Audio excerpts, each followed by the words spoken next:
मध्य प्रदेश में बीजेपी अपनी साख बचाने में तो कामयाब हो गई। सिंधिया के सहारे जहां बीजेपी शिव का राज बरकरार रखने में कामयाब रही, लेकिन सिंधिया समर्थक 3 मंत्रियों को हार का सामना करना पड़ा।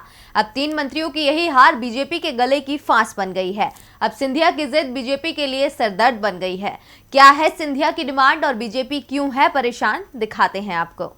मध्य प्रदेश उपचुनाव में बीजेपी जीत हासिल कर मुख्यमंत्री का ताज अपने सिर सजाने में कामयाब रही।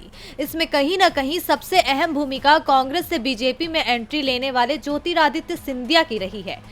लेकिन अब चूंकि चुनाव में सिंधिया के 3 समर्थकों के खाते में हार आई है, तो यही बीजेपी के लिए परेशानी का सबब है। दरअसल मध्य प्रदेश में कैबिनेट विस्तार और बीजेपी की नई टीम ज्योतिरादित्य सिंधिया की जिद के चलते उलझ कर रह गया है। ज्योतिरादित्य सिंधिया अपनी उस डिमांड पर कायम है जिसमें वो कैबिनेट में तो अपनी पूर्व निर्धारित संख्या बरकरार रखने के पक्ष में है ही, वहीं हारे हुए चेहरे को भी निगम मंडल के जरिए सरकार में एडजस्ट करना चाहते हैं। इसके साथ ही ज्योतिरादित्य सिंधिया संगठन में भी अपना प्रभाव जमाने के लिए 2 चेहरों को उपाध्यक्ष पद दिलवाना चाहते हैं। अब ज्योतिरादित्य सिंधिया की यह डिमांड सरकार के लिए परेशानी का सबब बनी हुई है। देखा जाए तो बीजेपी सिंधिया की मांग मानने के पक्ष में बिल्कुल नहीं है और इसीलिए बीच के रास्ते पर मंथन कर रही है।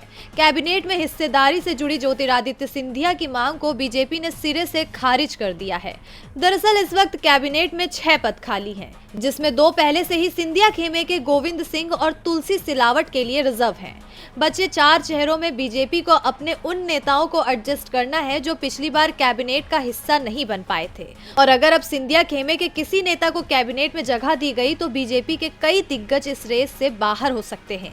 इसलिए बीजेपी ने सिंधिया को 2 टूक संदेश देते हुए कह दिया है कि उन्हें अब गोविंद सिंह और तुलसी सिलावट के अलावा कोई और मंत्री पद नहीं मिलेगा।